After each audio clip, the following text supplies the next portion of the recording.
Somewhere over the Pacific right now, a passenger jet is burning fuel that was never pumped out of the ground. No oil field, no drill, no tanker.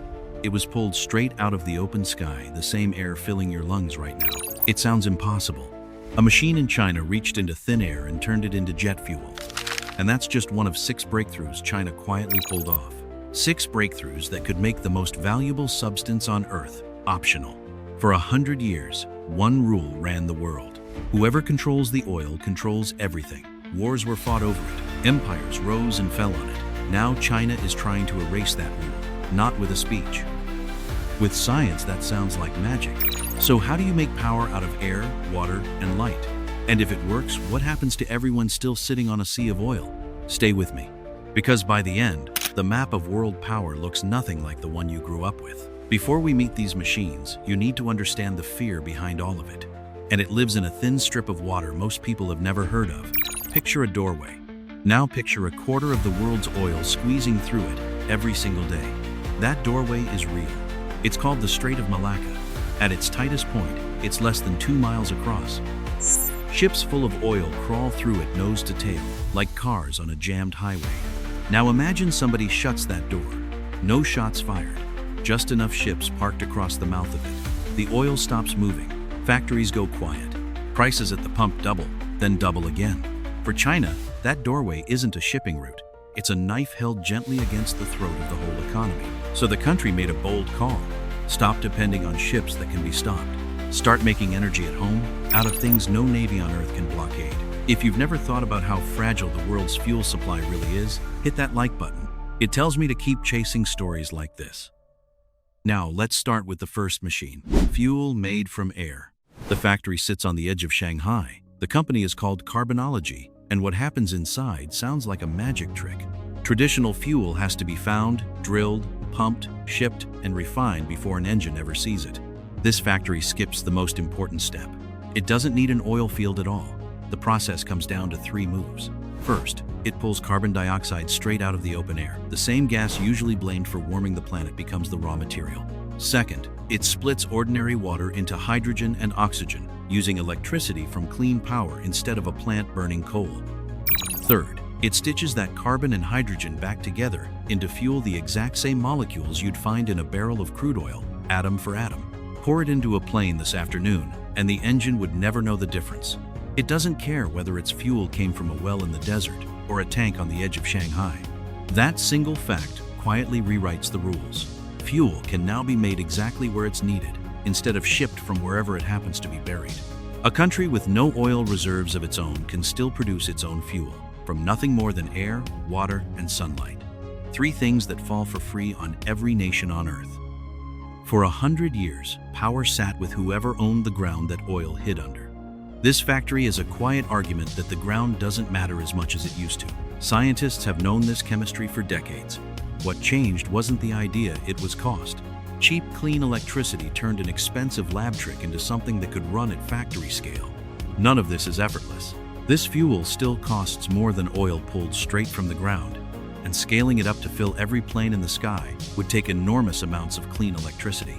Nobody is claiming oil disappears next year, but the direction matters more than the price tag on day 1. Every year, this gets cheaper.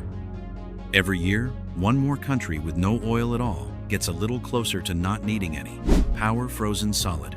Solar panels are brilliant at noon and useless at midnight. Wind can vanish for hours without warning. So if a country wants to run on sunlight and wind, it needs somewhere to put that power once the sun goes down. A battery big enough for millions of people at once.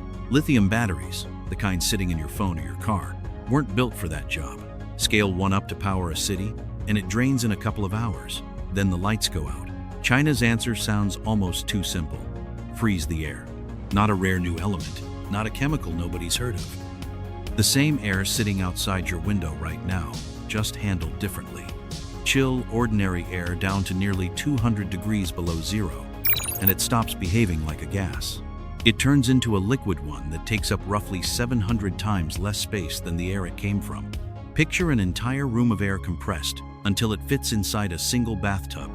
All that energy sits coiled in a tank, like a spring wound tight, waiting. When the city needs power, the liquid is allowed to warm back up. It expands violently, rushes through a turbine, and the turbine spins into electricity. A lithium battery might carry a city for a couple of hours. This carries it for around 10, long enough to bridge the entire gap between sunset and sunrise. No rare metals buried in a handful of countries. No frantic mining. Just air, and the world never runs short of that. 10 hours doesn't sound dramatic until you picture what it replaces: a city's streetlights, hospitals, and homes, running through an entire night on nothing but yesterday's sunshine, frozen and waiting its turn.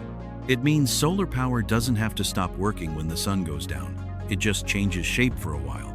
If freezing the sky to power a city through the night sounds impossible, type it below. Impossible. I want to see how many of you are thinking the same thing. The chemical that carries hydrogen.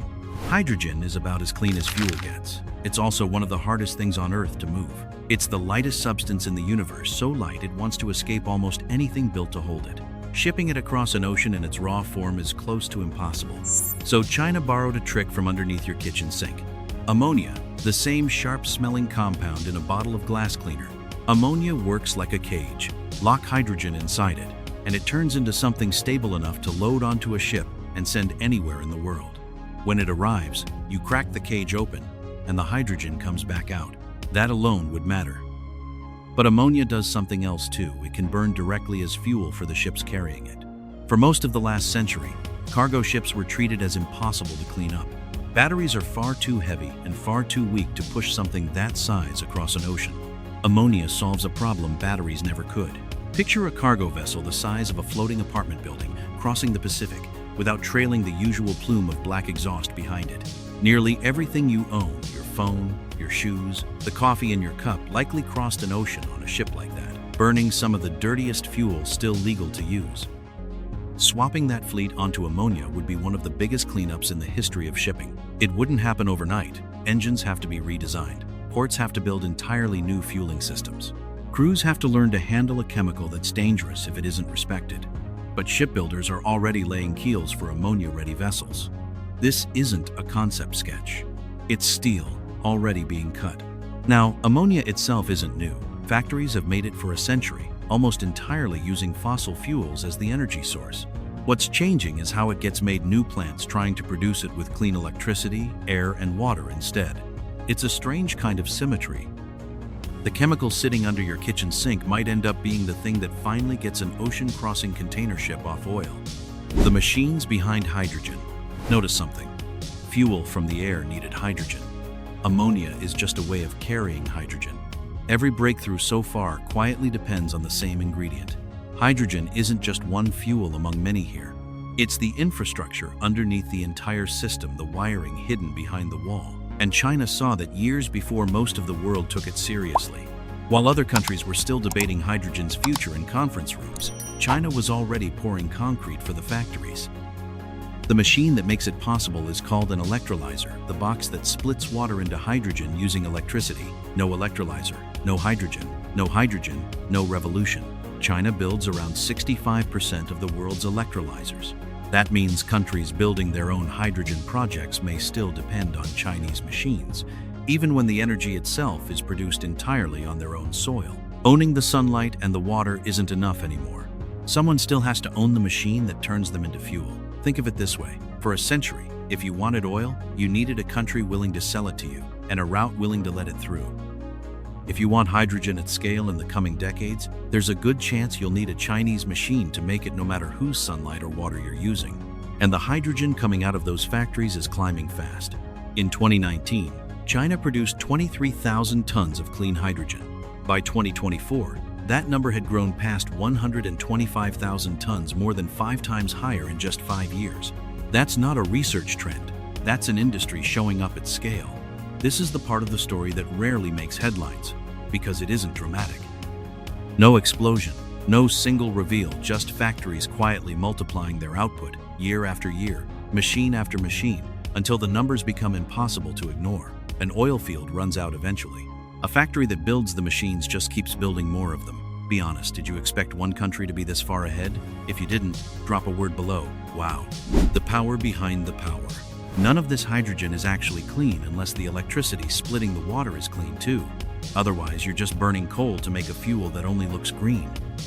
So alongside every electrolyzer, China has been building something just as important: the solar farms and wind turbines needed to feed them. Entire deserts in the west of the country have been covered in panels, stretching further than the eye can follow, built for one purpose: pouring clean electricity into machines that turn water into hydrogen. This is the unglamorous half of the story. No dramatic reveal, no single invention, just square kilometer after square kilometer of solar farms, quietly multiplying the fuel of the future. It's easy to miss, because nothing about a field of solar panels feels like a breakthrough. But without this piece, every other machine in this story is just theory. Fuel from air, energy from frozen air, hydrogen locked in ammonia, none of it means anything if the electricity behind it still comes from a coal plant. This is the piece that actually closes the loop. Sunlight becomes electricity. Electricity splits water into hydrogen. Hydrogen becomes fuel, storage, or a fuel for ships. And every step of it starts with a panel sitting quietly in a desert, doing the least dramatic job in the entire story. Scale is the whole point here. One solar farm barely moves the needle. Thousands of them, spread across an entire country, start to look like an energy system that doesn't need anyone else's oil at all. China has installed more solar and wind capacity in the last few years than most countries have built in their entire history. Most of that gets used the ordinary way, lighting homes, running factories. But a growing slice of it exists purely to feed electrolyzers, built with hydrogen in mind from the very first panel. That's the part easy to miss from the outside. This isn't just a renewable energy boom. It's a renewable energy boom aimed on purpose at a specific target: building the fuel of the next 100 years. Building a star on the ground. Every technology in this story still needs one thing in enormous quantities: electricity. And solar and wind, for all their promise, still aren't fully reliable on their own. That's the gap fusion is built to fill. The idea is almost absurdly ambitious. Build a star here on Earth. The sun makes its energy by fusing atoms together under crushing heat and pressure. Pull that off in a machine, and a glass of ordinary seawater could hold as much energy as several barrels of oil with almost no waste left behind. The catch has always been heat. To fuse atoms, you need temperatures many times hotter than the sun's core.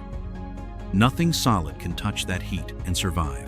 So scientists trap the burning gas inside a magnetic field instead, holding it in midair, never letting it touch a wall. For decades, that fire kept collapsing within seconds. Every major lab in the world hit the same ceiling. China's reactor, called East, pushed past it, holding that artificial fire stable for longer than any experiment before it. Inside the reactor, plasma glows hotter than anywhere else in the solar system, suspended by magnets instead of walls. Nothing solid on Earth could touch it directly without vaporizing instantly. Scientists have chased stable fusion for over 70 years. For most of that time, the running joke inside the field was that commercial fusion was always 30 years away, no matter what year you asked. So it's worth being precise about what actually happened here. East didn't switch on a power grid. It held a highly unstable, superheated gas in a stable state longer than anyone else ever managed. That's a real engineering achievement. Whether it becomes an actual power source is still an open question, and honest scientists will tell you exactly that. Fusion isn't ready to run your refrigerator. It may be years away. It may be decades. A laboratory record is not a commercial power plant, and no one serious is claiming otherwise. But look at what fusion would mean if it eventually works. A source of continuous, nearly limitless, clean electricity powerful enough to run every machine in this story at a scale solar and wind alone can't reach. More power for the electrolyzers splitting water into hydrogen. More power for the plants pulling fuel out of thin air. More power to freeze air into liquid storage and to produce the ammonia carrying hydrogen across oceans. And that's the twist hiding underneath everything you've just watched. These were never 6 separate stories. They're 6 parts of a single machine: fuel, storage, shipping, hydrogen, the sunlight behind it, and the power to run it all, each one waiting on the others to work. 6 breakthroughs. One quiet plan running underneath all of them. Fuel pulled from the sky, power frozen and stored in liquid air, hydrogen caged inside ammonia and carried across oceans, deserts of solar panels feeding it all, and a reactor trying to hold a piece of the sun. None of them need an oil field. None of them need that narrow strip of water everyone was so afraid of. For 100 years, power belonged to whoever happened to own the ground that oil was buried under. That's the rule this story quietly breaks. Air, water, and sunlight don't belong to one country. They fall everywhere. What matters now is who builds the machines that turn them into power. Oil made the last century what it was. Whoever builds the machines might make the next one. So here's the question I keep coming back to. If energy can be made from something that belongs to everyone, who should control the machines that make it? Tell me what you think in the comments. I read every one of them. And if this changed how you see the world even a little, that's exactly why I make these. Hit like, subscribe, and I'll see you in the next one.